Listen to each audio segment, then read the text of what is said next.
Hello there and welcome to the English Language Club. It's Tuesday, so it's time for our little hangout meeting with you all. My name is Colin Monroe and this is Tony Cooper. It's good to be here.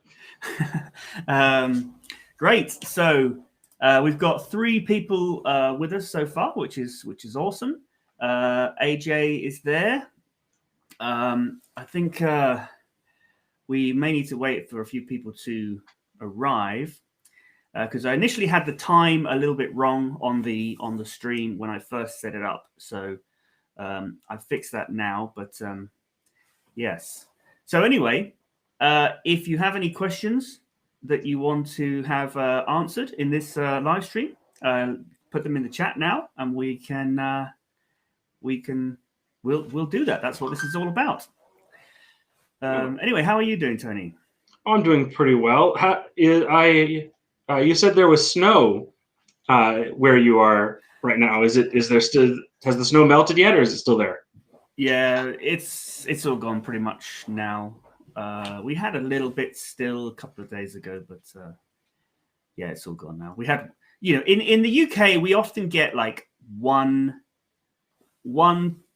bit of snow that settles and one per year, and I think we've had that now. And since then, we've had a couple of days where it's actually felt a little bit springy, Mm-hmm. a little bit, not very much, but sort of like. So I feel like the worst of the winter is over. Well, we had more than a foot of snow, and it's still mostly there. Oh wow, that is a lot of snow. It was actually quite warm yesterday, so a lot of snow did melt, but there's still a lot of snow out there. And everything's slippery and slidey. Yeah, when I lived in South America, I remember a lot of people used to love the idea of snow. People who'd always lived in a hot country, who'd never experienced snow, they loved the idea of it. And I always used to have to tell them, no, it's not fun. It looks all right when it's fresh, but then once it's been driven on and rained on a little bit and walked on, it doesn't look very nice anymore. And it's a pain. It makes the roads dangerous. It makes the pavements dangerous. In fact, my mum fell over and broke her arm. Oh yeah. So was that because of ice? It was because of ice, and I think it was covered in snow, so she couldn't see it. Right. Yeah. Well, if you get it very infrequently, then you don't ever get practice walking on it or driving. Like I said, we get it once a year. Yeah. Right. And I do say that if you have to drive, or if you aren't skilled at driving on ice, then snow is horrible. Otherwise, it's pretty nice. It does depend. Some people like it, some people don't. Yeah. I love it. Right. Well, we've got a few more people watching now. So if you have just joined us and you are trying to improve your English, I mean, that's what this channel is all about. So you're in the right place. So if you have any questions about English, then drop them in the chat right now, and Tony and I can discuss them and hopefully help you with your challenges. Yeah, that's what we're here for, to answer questions. Also, as always, let us know. Even if you don't have any questions, let us know that you're here, you're listening. Let us know where you are. Yes. Yeah, it'd be great. Even if you don't have a question, it'd be great just to hear from you anyway. So far, the only person who's said anything is AJ. And AJ says he loves the snow. So that's great, I guess. Yeah, but I don't imagine they get that much snow in Monaco. No, I don't think they do. So, like I said, people who live in these hot countries who don't get snow always say they like snow. So I guess it's like the expression, the grass is always greener.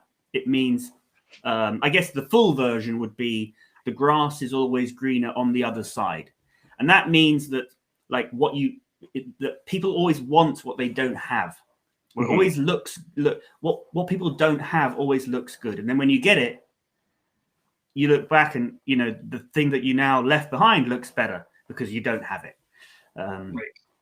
Yeah. So, yeah. It does depend too, because you got what, like a centimeter of snow, something like that?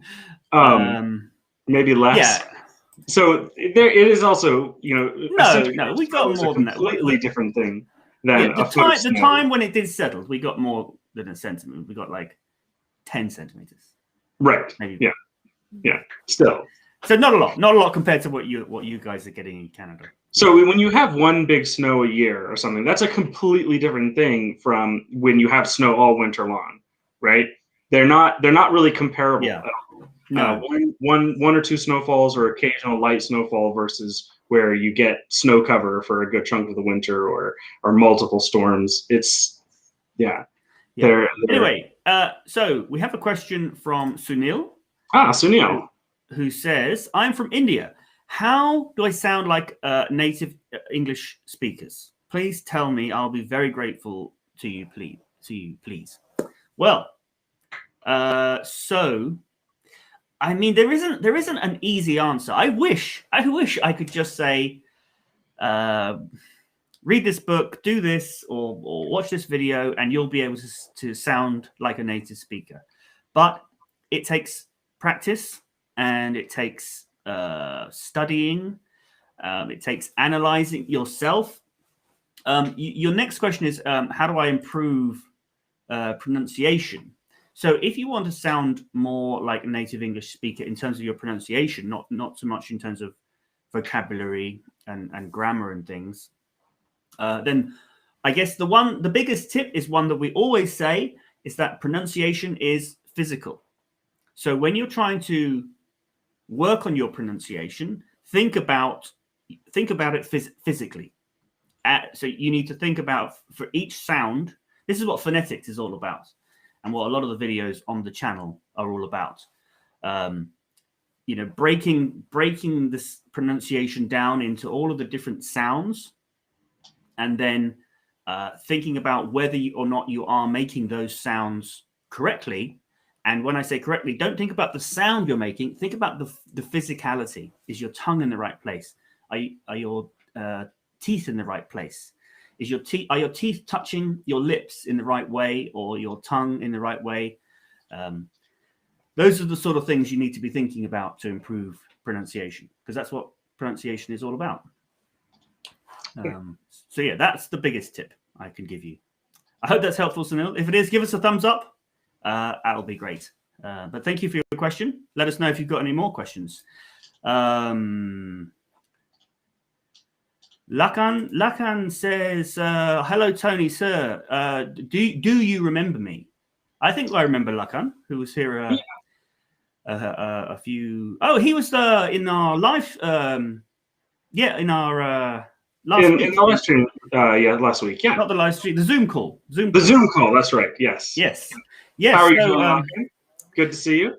Yes, great to see you, Lakan. So everyone who, this is a new thing we're doing, just temporarily, as we've in this new year, we've sort of launched a new course, and we're putting out more videos, and we're continuing to do these live streams. AJ says, Zoom, tell me more. That's what I'm doing. We're doing, as well as these live streams on a Tuesday, we're also doing a Zoom call on a Wednesday. So tomorrow we're going to do another Zoom call. We had a few technical difficulties, and in terms of people coming in who just found it on the internet and weren't really there to be productive. So we ended up having to shut the live stream, and we just continued with the Zoom call with a few people. So Lakan was one of them. But so tomorrow, if you want to join us tomorrow, then send me a message now, and I will send you the invitation to the Zoom call tomorrow. It'll be at this time tomorrow, so 2:00 GMT tomorrow. Send us a message here, englishlanguageclub.co.uk/contact, and you will get the invitation to join us tomorrow. This is going to be free for the next few weeks until the end of February. After that, we will continue to do them regularly, but it'll just be for Patreons. So if you want to join us on Patreon as well, that would be awesome too. We can talk more about that later. Let's see. So let's see. Just quickly, I know we've skipped over some. I'm gonna come back to them. Ate says, hello from Paraguay. Here the weather is raining all day since last week and it continues. Yes. Now, actually, I don't know if you know, Ate, but both Tony and I met in Paraguay. I used to teach, I used to teach English in Paraguay, and Tony used to teach at an American school there. So yeah, great to see somebody from Paraguay. Yeah, I've seen the rain in the news, and it looks pretty bad. And but Paraguay is one of those countries where when it rains, it really rains. But it's yeah. Okay. Now here's a great question from Saima Ahmed. Saima says, I would like to know through versus throughout. Mm-hmm. Now, are you talking about the meaning, Saima, or in terms of pronunciation? Probably meaning, I think. Well, we could do both. Yeah, we'll talk about both. Yeah. Throughout, right? Yeah. Throughout is a compound word, so it's really just two words put together. Yeah. Yeah. So, but what does that actually mean, though? So because out doesn't mean, you go out. No, it doesn't mean so past. It doesn't sort of make sense. No. It doesn't. Yeah. Throughout is a word that means one of the meanings of through. Through has a lot of different meanings, and throughout is one of those. So if you say, he laughed through the whole movie, right? You mean through, from the beginning to the end, the whole time, right? That's what you mean when you say that. Well, that's what throughout means. So if you could just say he laughed throughout the whole movie. But if you were to say I ran through the room, you meant you go from one side of it inside and all the way to the other side. You couldn't say he ran throughout the room. No, that would mean he ran through every single part of the room, right? So one of the meanings of through is for the whole thing, like every part. And that's what throughout means. Right. So throughout means the whole thing, whereas through could just mean in and out the other side. Well, it can mean lots of different things, right? It can mean the way you did it. I got here through hard work, right? Or we crawled through the tunnel means, in and out the other side, right? Or it could mean the whole thing. Like, I couldn't hear because he laughed through my whole joke or whatever, right? But throughout just means that last one. Like, I think one of the things that makes it confusing is, and it's similar with other words, other prepositions, where they can apply to space or time, and they kind of apply to each one of those quite differently. And I think that's where a source of some confusion. But yeah, anyway, I hope that are tricky because they don't ever mean just one thing. I mean, some do, like throughout, but the main common ones like through and for and so on. And I guess some people may have trouble pronouncing these words because they do have one of the strangest spellings that we see in English, which is the OUGH, which is, can be pronounced in many different ways, right? Yes. In this case, it's pronounced ooh. So throughout, through, and throughout. Yeah. So yeah, it's just ooh in these words. Okay, so I hope that's covered it. Salma? Let us know. Give us a thumbs up if that's helpful, and if you have any other questions, let us know as well. Yeah. So Sunil has a quick follow-up here about an environment. He says, tell me, sir, what should I do for environment? How can I create an English environment? So yeah, this is a tricky one because obviously, it's really helpful to be able to speak to people who also want to speak English to get conversation practice, and it's always challenging whether you're setting something up online or setting something up physically in your local area. Is always a challenge. One of the things that we've set up to try to help with that in the future is the Discord group. So if you look in the chat, I think it's the bottom link of the list of links. I think it's the last one is a link to our Discord server, and we're still just getting that set up. We only have a handful of people there, but what I hope is that in the future we'll be able to set up kind of city or country specific channels within the Discord, where people who are in the same city can chat and maybe arrange to go and meet up and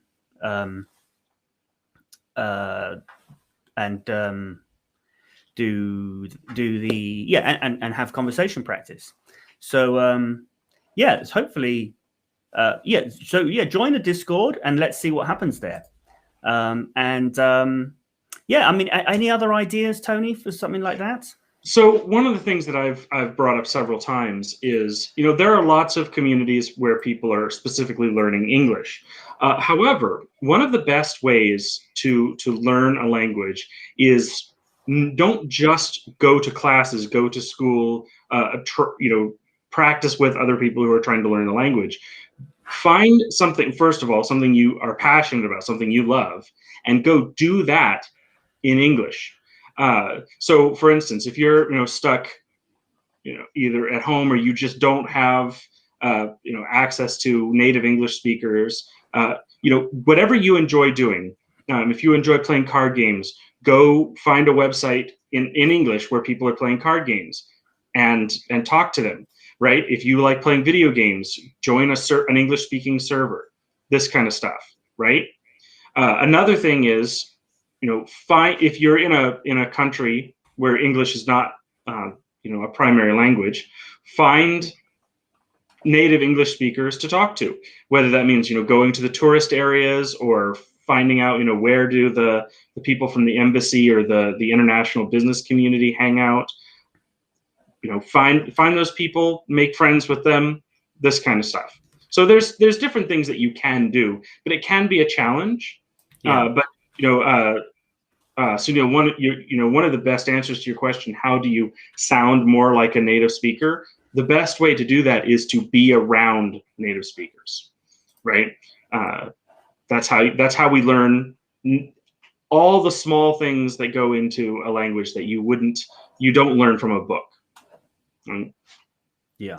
We have a bunch new. I want to. Akshay from yesterday also is here. You mean last week? You mean not Sorry, yesterday. yes, from last week, yeah. Yeah, and I want to give a shout out to Mohammed, who's just says he's new. So hello, welcome to you. If you have any questions about English, about vocabulary, pronunciation, or any expressions that you're not sure of the meaning of, that's what we're here for. So get these questions coming in. Let's see. Okay. Vashali says, I want to join. I think you're referring to the Zoom. Send me a message. If you go to this page, englishlanguageclub.com.uk/contact, englishlanguageclub.co.uk/contact. You'll be able to send me a message, and then I will send you the invitation tomorrow. Right, and this is different. Don't use the old link because we're going to do it a little bit differently, just because of the problems we had last week. New instructions. Go to englishlanguageclub.co.uk/contact and send us a message, and we will send you the link. Yes. For tomorrow.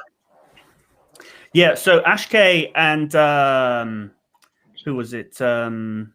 Lahan Lakan, who joined us last week. We did say then that it would be the same link, but it's not going to be tomorrow. So do send me a message on that link with this so that you get the invitation for tomorrow, because I'd love to see you again tomorrow. Okay, great. Let's see. Let's see.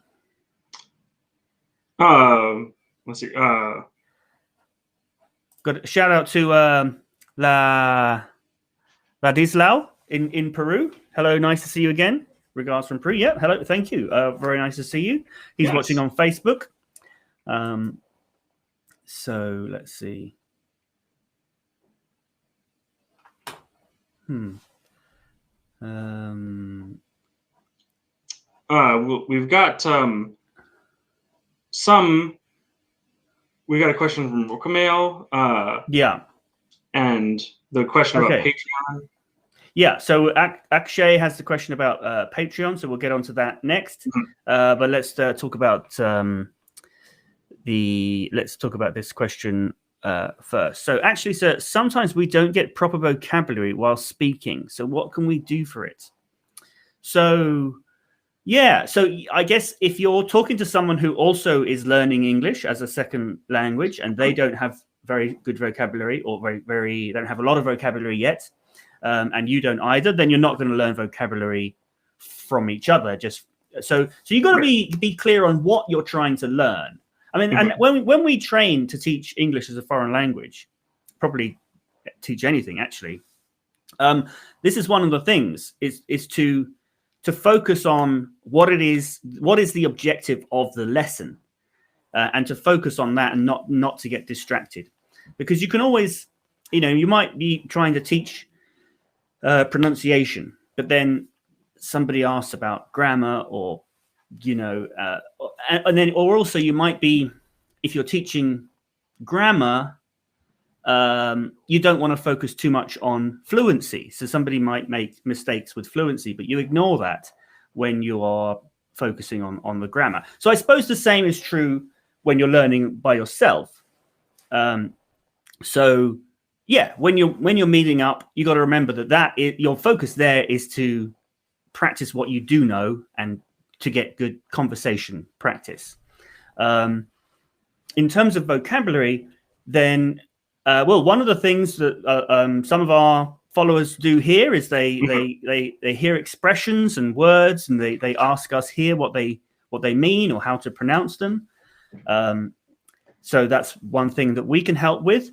But it is always a good idea to write down expressions as you hear them on TV or in music or in movies. If you're not doing that sort of thing, then yeah, watch TV and music, and when you hear expressions and words, try to look them up and use that experience to improve your vocabulary. Do you have any other tips, Tony? So it depends on exactly what you're asking. As we talked about before, setting up finding an English environment that you can learn in. It's true of many things, but it's especially true of language, that you really can't learn a language entirely, say, from a book. You can look words up in the dictionary, but that's not really how you learn vocabulary. Just knowing a word's definition does not mean that you can use it properly or that you can use it in the right times. English and many languages are all about, you use certain words with other words. So just because a good example, well, it's not a good example, so I won't go there. Too complicated. So generally speaking, especially for things like pronunciation and vocabulary, not so much grammar, you have to be talking to native speakers in order to get better at that. You can learn a lot of rules, a lot of definitions, but you're not going to get better at speaking using those words or pronouncing things exactly right unless you're actually communicating with to a certain point, and you're not going to be getting closer to sounding like a native speaker, for instance, unless you're actually talking with native speakers. So that's really important to be able to do that. Yeah. Okay. So Akshay has a question. He says, tell us something more about the Patreon course. Will that be every day? Well, Patreon is a way that you can support the channel in order to, and for that support, you will get access to some extra things. So you will get, there's going to be a few behind the scenes videos and updates, maybe monthly updates. I'll do just for Patreon followers, and then these Zoom calls that we're doing tomorrow tomorrow's open for everyone who sends me a message, but in the future it will be limited just to people on Patreon. So yeah, Patreon is a way to get a little bit more and to support us on what we're doing. We do have a course as well, which is available on the website. That's called Inside English. That focuses on really trying to make tense make sense. Because the way that tense is taught, there's a lot of, I think we feel there's too much focus on all of the irregularities, irregular verbs, and the exceptions.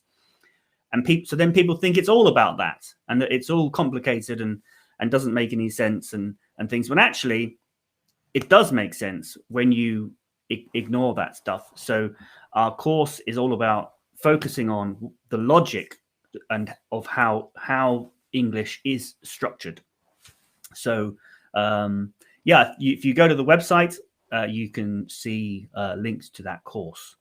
So yeah, I hope that clears that up, Akshay. So the course and Patreon are kind of two separate things.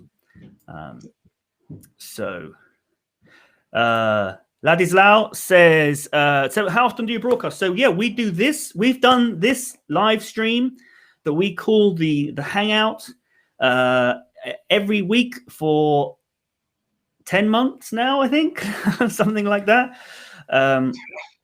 We haven't missed a week. I think today was the first time we were late. We were about 1 minute late today.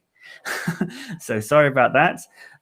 So yeah, we're always here this time every week, Tuesday, 2:00 GMT. We're here to do this live stream, unless let's say otherwise. Now you can find out when the next live stream is. If you go to englishlanguageclub.co.uk/live, you will see the page where we embed the next live stream. And you can click a button within that YouTube screen to be reminded or to be notified when we go live. So if you check that later on today, after this live stream is finished, you'll be able to set it up so that you're reminded next week when we go live.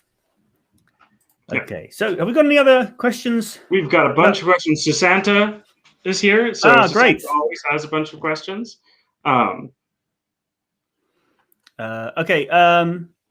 Okay, so Mohammed has a question. He says, how can we be confident so that it'll be easy for us in public speaking? And I actually had the same question. How can we gain more confidence speaking English? Right. Yeah. Okay. Do you have a good answer for that? So, I mean, it does depend. Are you just talking about public speaking, even in your own language, or are we specifically talking about English? Because obviously they're different things. In English, which is our area here, you're confident when speaking becomes natural to you and you're not spending a lot of time thinking about what you have to say before you say it, right? So the more comfortable you are with the core of what you're doing, the more confident you will be when you're speaking, right? People often, say, the more vocabulary you know, and that's true, but really it's the core principles that lead to the most confidence. If you understand how to form sentences, you know that you're going to be able to ask a question, even if you don't know the word for something, you can say, that, or you can describe it, or whatever, this kind of stuff. That's a big part of our course, for instance, the Inside English, is that we think that if you understand the core rules for how sentences work, how verbs work, how tenses work, it makes you speak more confidently because you're not second guessing yourself. You're not thinking, okay, well, did I say that right? Or do I say it this way? Or do I say it this way? This kind of thing. Pronunciation is very similar. Again, the more you feel comfortable and practice with the basic sounds, right, the more confident you will be speaking words. Because mispronouncing a word as opposed to making the wrong sound, like if you say a word wrong because you haven't heard it spoken before, that's something that happens to native speakers all the time. Yeah. There's a word you haven't heard before. Whereas if you're pronouncing sounds wrong, people just won't understand you, right? Yeah. So that's a major key to building confidence, is making sure that you're pronouncing the sounds correctly. That way, when you hear a word pronounced, then you'll know how to pronounce it because you know how to make all of those sounds. Mm-hmm. Great. Okay. So, Mohammed, let us know if that's helpful, or if you have any follow-up questions, let us know. Now, just quickly going back to through and throughout, Ladislao says, according to your explanation of throughout, can we say that in Paraguay it sometimes rains throughout the day? Yes. Yeah, I'm going to say yes, you can. Although you're more likely to say it rains all day. So I think that's more common. Specifically, when we talk about weather, throughout means for the whole thing, but not constant. Right? So when you say it'll be raining throughout the day, usually what you mean is there will be rain most of the day. Like, it's not going to be just in the morning or just in the afternoon, but it won't necessarily be constant. It could be constant, but it's not necessarily. So when we say throughout the day with weather, it doesn't always mean it's going to be constant, just that it will be through all parts of the day. Yeah. But you definitely can say also, that. I think, though, throughout is a slightly more formal word. So you might hear it in a weather forecast on television, where they tend to be not super formal, but a little bit more formal than if you're talking to a friend. Yeah. You say it rains all day, right? Yeah. And also maybe a good maybe example of the word. Yeah. It's also, I mean, it's not by no means part of the meaning of the word, but I just feel like the way it's used, it is more likely to be used talking about the future. So it's going to rain throughout the day. But whereas if you're talking about today or yesterday, it rained all day. Although it's, you could also say, yesterday it rained throughout the day. I think it's more about register of how formal you're being, right? Right, because you generally hear that kind of language talking about the weather on a forecast, which is talking about the future. Whereas, if you're talking about historical, like, not many people watch historical weather reports. But so, for instance, there were frequent storms throughout the hurricane season last year is something that you could say. And it means the same thing, like through all the different parts, but not constantly. Yeah. Great. Now, just quickly back to Mohammed, and then we're going to go to Lynn's question. Mohammed says, who subscribed? Thank you very much. That's great. I hope you put videos on phonemes. Now, we've done a video on all of the different phonemes that are used in English already. Every single one. So if you go to the channel and scroll back through the old videos, you'll see them there. We've also done videos on the phonetic chart and each section, the vowels, the diphthongs, and the consonants, and then there's the paired consonants and single consonants. So yeah, we've done a lot on phonemes already. It was a long time ago though, so yeah, let us know if there's something you're specific that you're looking for that's not there, and yeah, maybe we can make that in the future. Okay. So Lynn says, how many words should I learn each day to be good at English? So that's a good question. So you're obviously sort of trying to learn a certain number of words each day. I don't think there isn't a set answer to this question. I think it depends. There is a simple answer, but it's not easy. The answer is whatever is challenging, but not too challenging.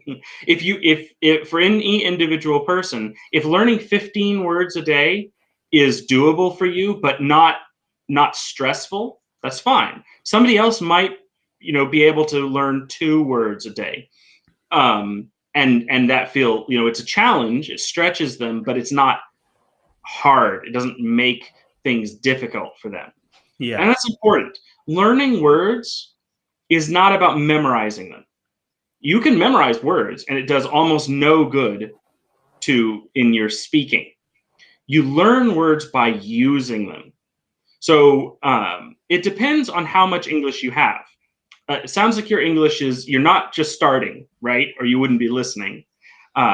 So a better tip than I'm going to memorize 10 words a day is I'm going to take one word a day and I'm going to use it throughout the day. Because then you're going to actually learn that word. If you, rather than saying I'm going to learn 10 words, say I'm going to take one word like throughout, and I'm going to use it at least 10 times today in conversation, if possible, with a native speaker who can tell me, no, you didn't use that right. Because then you really learn the word. Learning a word is not memorizing it. It's being able to use it. So that's my take on how many words a day you should learn. It's not about how many, it's about, are you really using them as opposed to just memorizing them. Yeah, exactly. But you need to, learn what you can learn, and don't try to take off. Don't try to do more than you can. Don't try to bite off more than you can chew. So as an expression, and it also depends on what those words are. It's always going to be easier and more useful to learn vocabulary that relates to something that you do, your work or your hobbies or your interests, than it is to learn words that are completely unrelated. Right.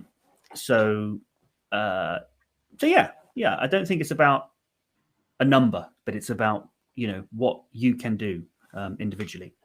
Yeah. Okay, we've got a question from Sunil, who says, one last question, sir. May you tell me, can IPA really improve our pronunciation? And if I can learn correct pronunciation, I would I be able to speak like natives?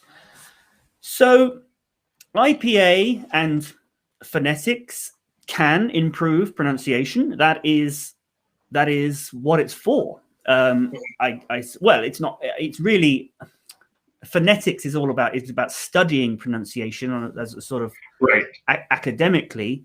And this is important. That there's a huge difference between studying pronunciation and learning a language, right? Yes. Right. Yes. But as language learners, we can use phonetics, a little bit of phonetics, to help us with our pronunciation. Yes. Because phonetics is kind of a framework in which to examine the production of speech or even not sounds from verbally. So yes, it can be helpful. Now, a lot of people won't find it helpful, just like a lot of people don't find studying grammar rules helpful. So I think you need to think about what is your actual goal, and take the steps that take you closer to that goal. So if your goal is to speak English and have good pronunciation, but you get confused by phonetics and things, then you don't necessarily need to use it. So like native speakers don't study phonetics as children. Well, I guess they do a little Some bit. Do in some places. Yeah, and but it's not useful. It's very useful. Yeah, but they don't do it in all places. No, so you don't need to study phonetics, but it's a useful tool. But you certainly shouldn't feel that you need to know all of the scientific names of each phoneme, and things like that. That's a separate subject. We, as language learners, we can use phonetics to the extent that it's helpful, but we don't need to go any deeper than that.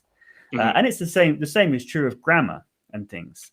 So yeah. So going back to the question, tell me, can IPA really improve pronunciation?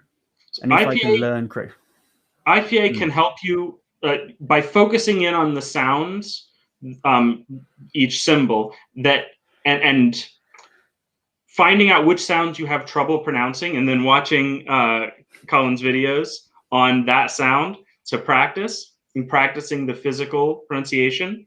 that will help you pronounce words better. That's not so much about the IPA as IPA can help you identify which sound you're struggling with. And then the other part of pronunciation is knowing how a word is pronounced, what sounds go into that.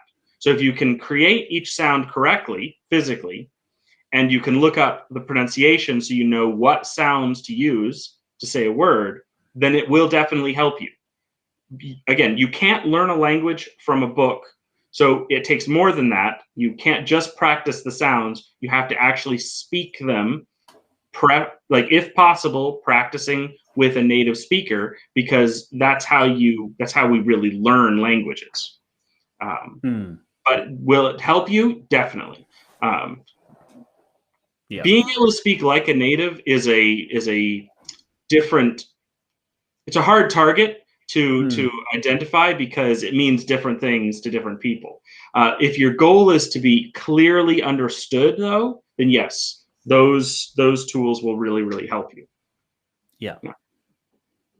Great. So we've got quite a few questions from Susanta, which is great. Right, so let's tackle those. Now, if you have posted a question, don't worry, we will get to it. We're just working through the chat systematically. So sometimes it does take us a while to get to your question. We just go through in order. So just be patient. Yeah. Asking a question multiple times doesn't help. No. So what does take something as fairly good humor mean, presumably? Take something as fairly good humor. That's a strange. I'm not sure I've heard that before. I mean, I know what it's getting hear at. People taking something with good humor. Yeah, or in good humor. Or in good humor. Good humor means, you having a good, you're being positive, you're not being negative, you're not being grumpy or angry. So if someone spills water on you and you say, oh, that's okay, I spill water on myself all the time at home, you're taking something with good humor or in good humor. Because you're not getting upset about it. Yeah. So it means to not take offense or to not get upset about something. Yeah.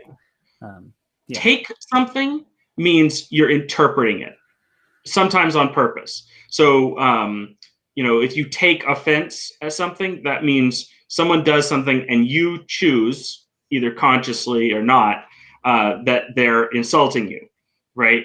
Or you could say, I'm going to take it as a joke, right? Where you're saying, I'm going to decide that you meant it as a joke, so I won't be angry, right? So that's what take something means in general. Yeah. Great. Okay, so the next expression from Susanta, what does lose out to mean? So this is like to lose out is a phrasal verb. Yes, to lose out. And it's actually a little bit more complicated, but I would say that the easy way to say this is lose out means the same thing as lose.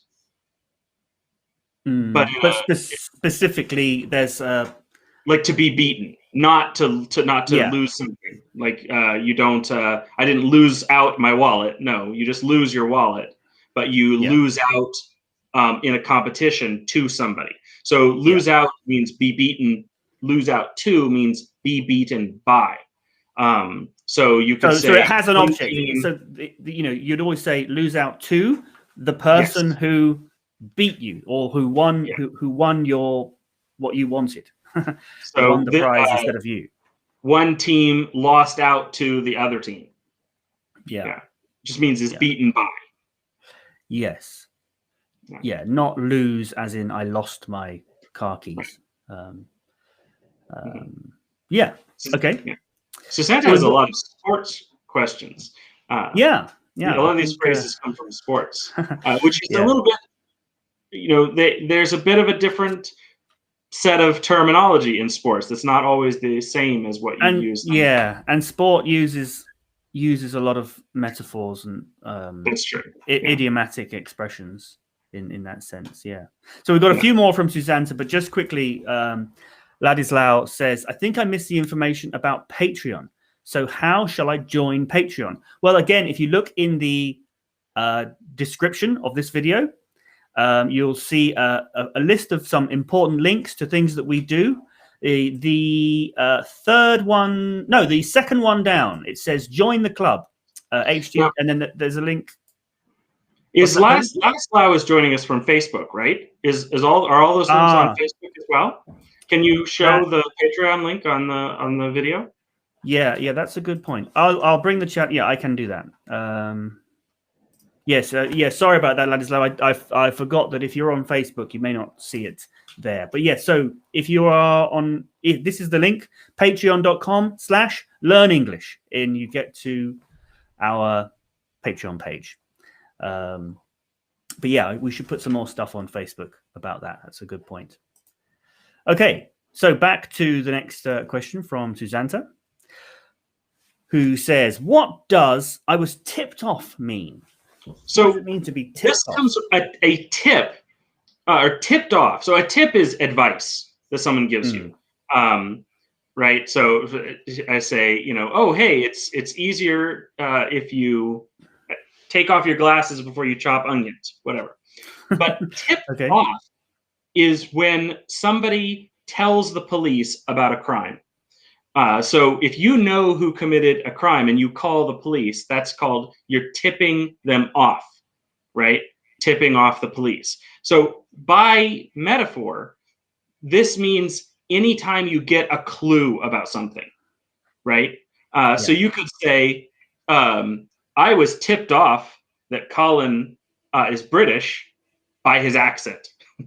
So because of his accent, that was my clue that he's British. Right. And I think it's sort of important to point out here that this sentence, I was tipped off, was there, the verb to be, makes this passive. This is passive. So we're saying that this is happening to us. Whereas you could say, I tipped the police off. We're splitting the phrasal verb there. So I tipped, that would be the active. But this is in the passive voice. So I was tipped off means it's happening to me. So somebody told me something which helped me solve my mystery. And it doesn't, again, the literal, where it comes from is the police, someone telling the police something. But it doesn't have to be something that someone told you. It could be a clue that you saw, and you still say, that clue tipped me off. Right? It just means you got a clue. It doesn't mean you fell or anything like that. Yeah. And interestingly, tip-off can also be used like a noun. The police received a tip-off. But it's not. But like you say, it's not just the police. Any sort of piece of information that helps you solve a problem, or a clue can be a tip-off. Yeah. Okay. Next one. What does transitionary field mean? A transitionary field. It can mean one of two things, but so it's either about something that's in between two things. So transitionary medicine is like how you help people move from having care in the hospital to having care at home, right? So transitionary medicine is like not all the fancy equipment that you have at the hospital, but not whatever you have at home, but what can they give you to help you go back home? But more common, a transitionary field is a field that's changing rapidly. You could say that the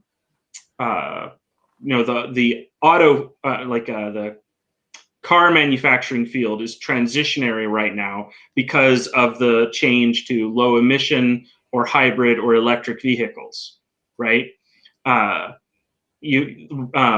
Virology is a transitionary field right now because there are major changes and new discoveries that are being made. So we talk about a field being a transitionary field if it's in the process of major changes.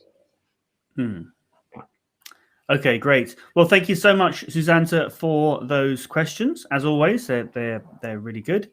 I would love to meet you. We've sort of known you for such a long time, but we've never actually, you've heard us speak, but we've never heard you speak. So I would love to meet you tomorrow in the Zoom call if you're able to. Please send me a message so that I can send you the invitation tomorrow. It'd be great to meet you. Okay, let's see. Back to the chat. And that applies to everyone, not just Susanta. Like we said, with the Zoom call tomorrow, what we want to do is open it up to everyone, but we don't want to just publish the information publicly, because that can cause problems. So send us a message via this link here, and you will receive by email the link tomorrow. So everybody who's asking a question, we do just go through the questions in order. So asking multiple times doesn't help. We're just going through in order. However, we are going to have to pick up the pace if we're going to get to some of these questions. Okay. Yes. Here's one from Hale Gaunt. You can be understood somehow. However, throughout my studies, I haven't come across any teacher who teaches phonetics like you. Okay. So well, thank you. This was a multiple part question, or but yeah. Yeah. Okay. Yeah. And then it goes on to say, phonetics are crucial and always have been looked down on. Only by your explanation, I got the logic for the first time. Great. Yeah. I mean, I think the important thing is, if you're trying to learn English, you don't need to learn phonetics. But remember that it is a useful tool. And that's it. I feel like a lot of teachers do put too much emphasis on phonetics and learning phonetics, when that's not the goal. That's not why people are trying to learn English, Okay. Let's see. We also had Saima giving more examples about throughout. COVID has spread throughout the world. Yes. That's a good example. However, I couldn't sleep all throughout the night. Probably not what you would say. Well, you wouldn't say all throughout. You could say I couldn't sleep throughout the night. But because that's it's a negative, what you mean when you say right. is that you weren't able to sleep throughout the night, right? So that's a little bit like you probably would just say I couldn't sleep all night. Throughout the night there is probably too formal. Though, yeah.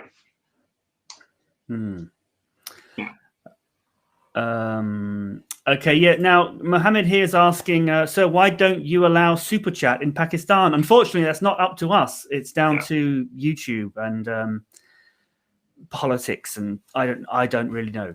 But for some reason, they don't allow it. But thank you so much for wanting to support us. I really do appreciate that.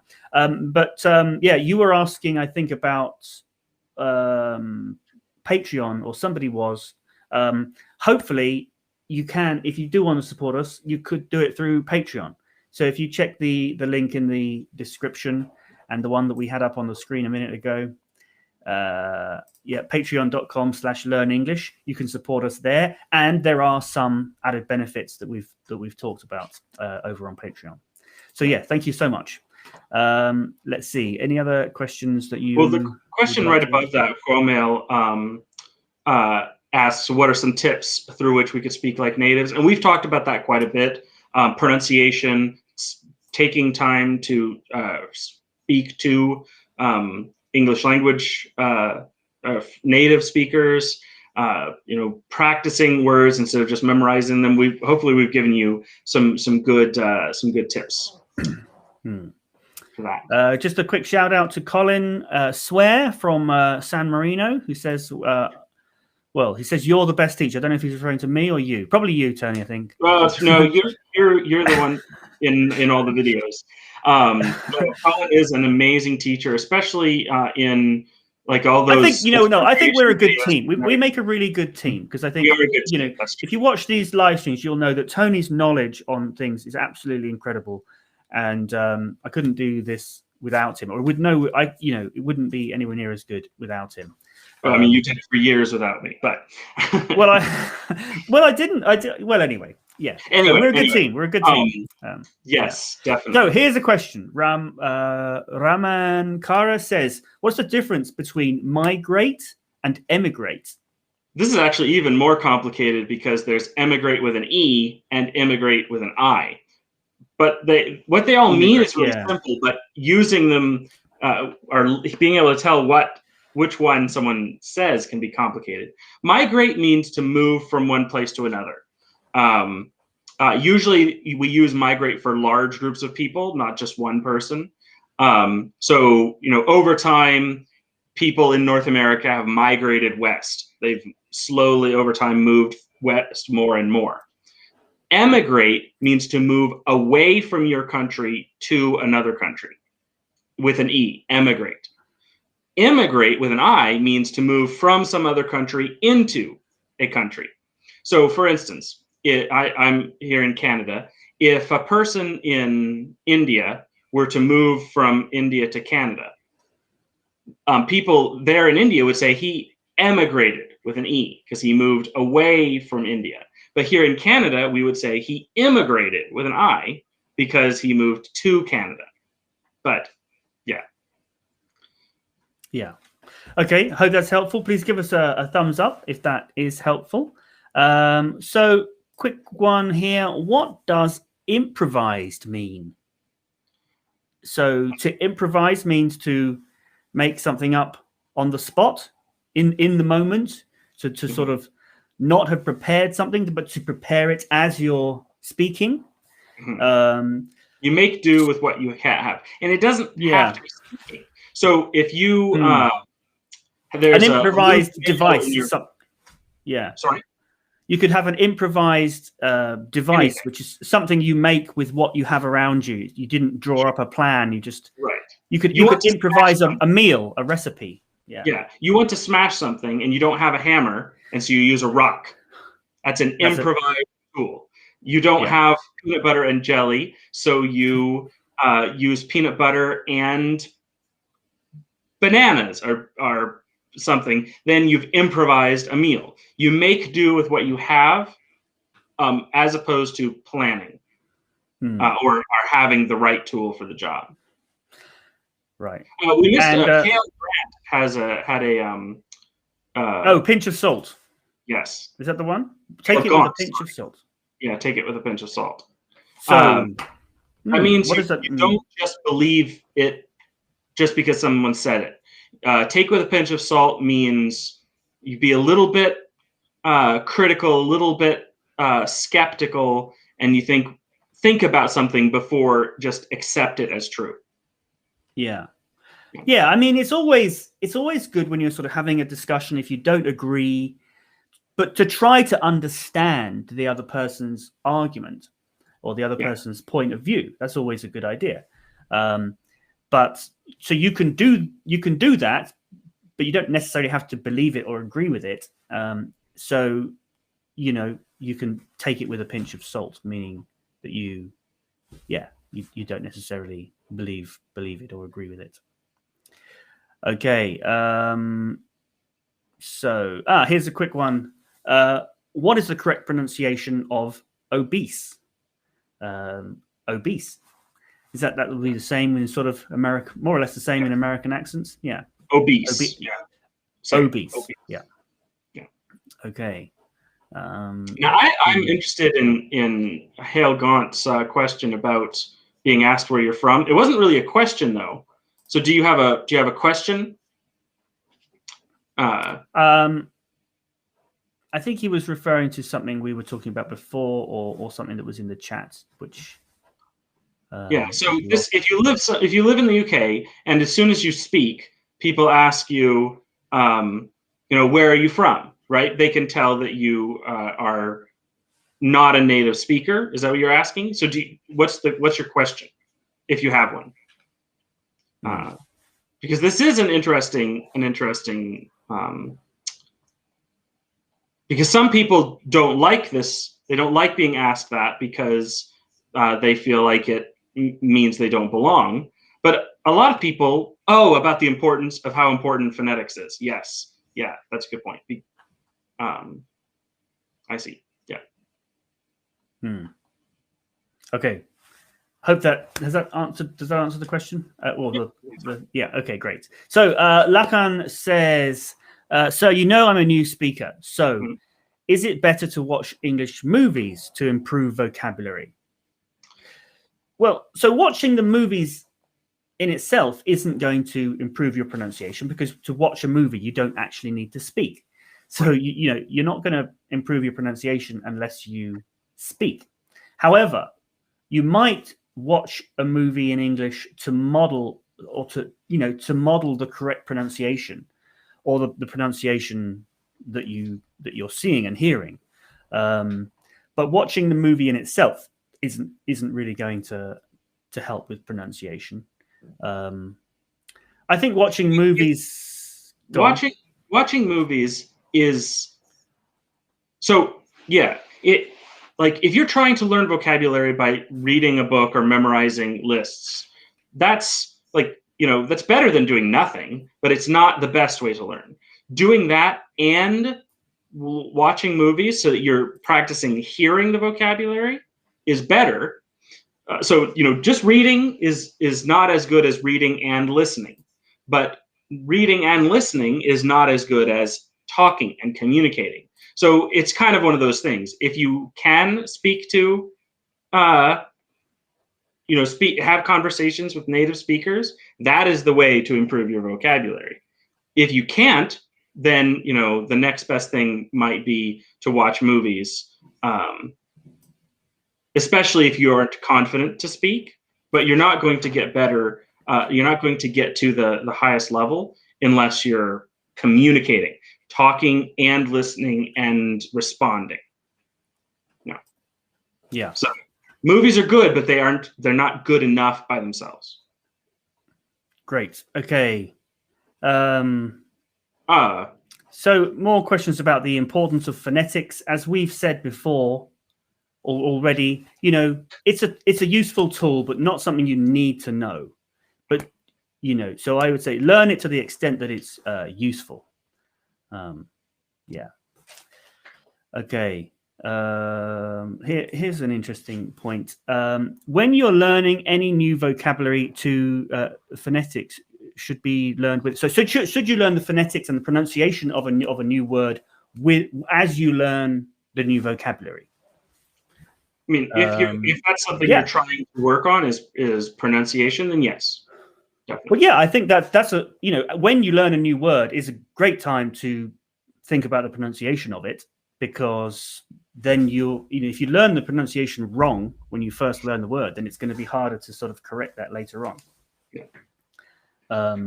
So Aditi Mahanti had asked this question about expanding vocabulary, and I think it's like we've been talking about this again. The best way is to rather than memorizing long lists of words, pick words that you're going to use and use them in conversation. This is going to be the answer for a lot of things in English. Is you have to communicate.